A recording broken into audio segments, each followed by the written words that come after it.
കൽക്കി സിനിമയൊക്കെ കണ്ട സമയത്ത് ഒരുപാട് പേർക്ക് വലിയ സംശയങ്ങളൊക്കെ ഉണ്ടായിട്ടുണ്ടായിരിക്കും. ശരിക്കും ആരാണ് അർജുനൻ, ശരിക്കും ആരാണ് അശ്വത്ഥമാവ്, ശരിക്കും ആരാണ് കർണൻ, ഈ പ്രഭാസിന്റെ ക്യാരക്ടറിന്റെ പിന്നിലെ സ്റ്റോറി എന്താണ്, അല്ലാന്നുണ്ടെങ്കിൽ നമ്മുടെ വിജയ് ദേവർകൊണ്ട് അവതരിപ്പിച്ച ക്യാരക്ടറിന്റെ പിന്നിലെ സ്റ്റോറി എന്താണ്, എന്തുകൊണ്ടാണ് ഈ അശ്വത്ഥമാവ് ഇങ്ങനെ ചുറ്റിക്കറങ്ങി നടക്കുന്നത്, ഇതൊക്കെ ആ ഒരു സിനിമയ്ക്ക് അത് ചെറിയ ചെറിയ ഗ്ലിംസസിലൂടെ പറഞ്ഞു പോയിട്ടുണ്ടെങ്കിലും അതിന്റെ പിന്നിലുള്ള സ്റ്റോറി എന്ന് പറയുന്നത് അത്ര ഈസി ആയിട്ട് പറഞ്ഞു തീർക്കാൻ പറ്റുന്ന ഒരു കാര്യമല്ല.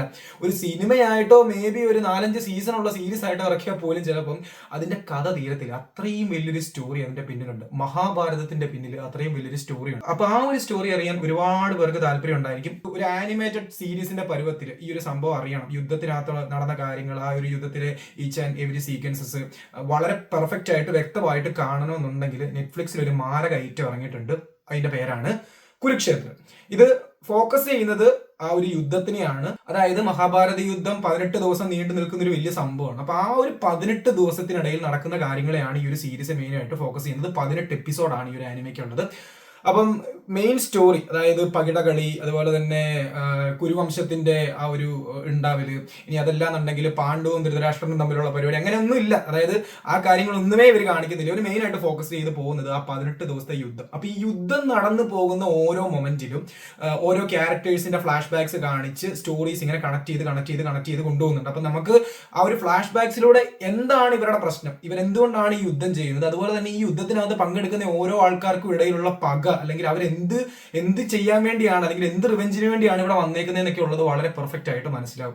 സോ ഞാൻ കണ്ടേക്കുന്നതിൽ വെച്ച് one of the best Mahabharata adaptation ആയിട്ട് വേണമെങ്കിൽ ഈ ഒരു സാധനത്തിനെ കണക്കാക്കാൻ പറ്റും. കാരണം ഒരു 18 എപ്പിസോഡിനകത്ത് അവർ എത്ര നീറ്റ് ആയിട്ടാണ് പരിപാടി ചെയ്ത് വെച്ചിരിക്കുന്നത്. അതുപോലെ തന്നെ ഇത് കണ്ടു തുടങ്ങിയ സമയത്ത്, ഇത് നെറ്റ്ഫ്ലിക്സിനകത്തൂടെ വളരെ യാദൃശികമായിട്ട് സ്ക്രോൾ ചെയ്ത് പോകുന്ന ടൈമിലാണ് ഞാൻ കാണുന്നത്. ഞാനും എൻ്റെ ഫ്രണ്ട്സും കൂടി ഇരുന്നാണ് കണ്ടത്. അപ്പം നമുക്ക് വലിയ ഹോപ്പൊന്നും ഇല്ല, എന്തെങ്കിലും രീതിക്ക് തട്ടിക്കൂട്ടി ഉണ്ടാക്കി വെച്ചിരിക്കുന്ന ഒരു ആനിമേഷൻ ആയിരിക്കും. ഇന്ത്യയിൽ നിന്ന് വരുന്ന ഒരു ആനിമേറ്റഡ് സീരീസിന്റെ ക്വാളിറ്റി എത്രത്തോളം പോകാനാണ് എന്നുള്ളൊരു പുച്ഛഭാവം ആ സമയത്തുണ്ടായിരുന്നു. പക്ഷേ എന്താ, നമ്മളെയൊക്കെ പുച്ഛത്തിനെ എടുത്തങ്ങ് അലക്കി നീ എന്നും ചിന്തിക്കുന്നതല്ല, അതിനപ്പുറത്തേക്ക് നമുക്ക് ചെയ്തു വെക്കാൻ അറിയാടാ എന്ന് പറഞ്ഞുകൊണ്ട് ഇതിന്റെ ക്രിയേറ്റേഴ്സ് ആനിമേഷനൊക്കെ അങ്ങ് സെറ്റ് ആക്കി വെച്ചിട്ടുണ്ട്. വളരെ നൈസായിട്ട്. അതായത് ചില സീക്വൻസ്, ചില ഷോർട്സ് ഒക്കെ ഭയങ്കര കിട്ടുമായിട്ട് ഒരു ഗ്രാൻഡ് എപ്പിക് ഷോട്ട് എന്ന് വേണമെങ്കിൽ നമുക്ക് പറയാൻ പറ്റത്തക്ക രീതിക്ക് ഒരുപാട് ഗംഭീര സീക്വൻസസ് വന്നിട്ടുണ്ട്.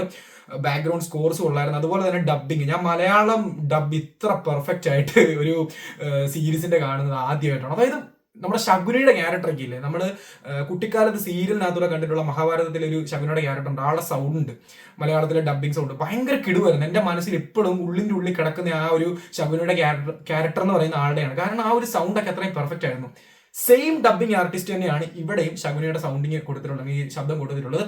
അതുപോലെ തന്നെ യുധിഷ്ഠിരന്റെ ക്യാരക്ടറിനും ഓൾമോസ്റ്റ് മിക്ക ക്യാരക്ടേഴ്സിനും ഡബിങ് കൊടുത്തിരിക്കുന്ന ആ പഴയ മഹാഭാരതത്തിനകത്ത് ഡബ് ചെയ്തിട്ടുള്ള ആർട്ടിസ്റ്റുമാരാണെന്ന് തോന്നുന്നു. സോ നമുക്ക് ആ ഒരു മെമ്മറീസ്, അല്ലെങ്കിൽ ആ ഒരു സംഭവമൊക്കെ ഭയങ്കര കിടുവായിട്ട് കിട്ടും. അതുപോലെ തന്നെ നമ്മുടെ കൃഷ്ണന്റെ ക്യാരക്ടറിനൊക്കെ അവതരിപ്പിച്ച് വെച്ചിരിക്കുന്ന രീതി ഒരു രക്ഷയില്ല. അതായത് ഇവർ മാക്സിമം ഏറ്റവും പെർഫെക്റ്റ് ആയിട്ട് തന്നെ ആ ഒരു സ്റ്റോറിയെ നമ്മുടെ മുന്നിലേക്ക് എത്തിക്കാൻ ശ്രമിക്കുന്നുണ്ട്. എങ്കിലും ചില ആൾക്കാർക്ക് ദഹിച്ചെന്ന് വരത്തില്ല. കാരണം എല്ലാ കാര്യങ്ങളും ഇവർ തൊട്ട് തീണ്ടി പോകുന്നില്ല. ചിലപ്പോൾ 11-ാം ദിവസം നടക്കേണ്ടത് 12-ാം ദിവസം നടന്ന പോലെയൊക്കെ കാണിക്കുന്ന സംഭവങ്ങളൊക്കെ ഉണ്ടെന്ന് തോന്നുന്നു.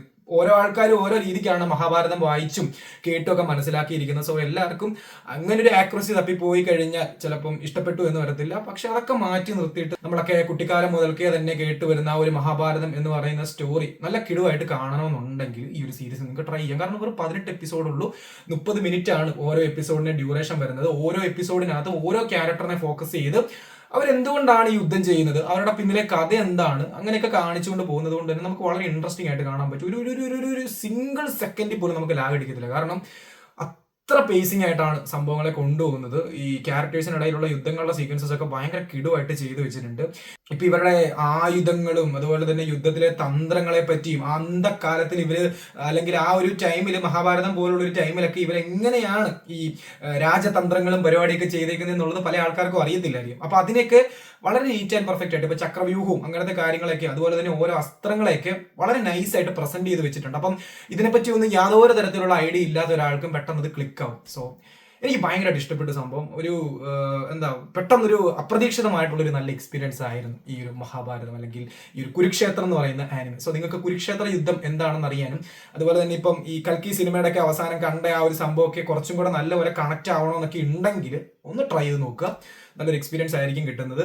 ഒരു എപ്പിക് ലെവൽ ഓഫ് ആനിമേഷൻ അല്ലെങ്കിൽ അങ്ങനത്തെ സംഭവമാണെന്നൊന്നും പറയുന്നില്ല. നമ്മുടെ പഴയ 3D ആനിമേഷൻ ഉണ്ടല്ലോ, നമ്മൾ പണ്ട് ചെറുപ്പത്തിൽ കണ്ടുപോകുന്നിരുന്ന ചില 3D ആനിമേഷൻ സ്റ്റൈലിലുള്ള ഇന്ത്യൻ സിനിമകളൊക്കെ ഉണ്ടല്ലോ, അല്ലെങ്കിൽ ഈ കാർട്ടൂൺസോ സീരീസുകളൊക്കെ ഉണ്ടല്ലോ.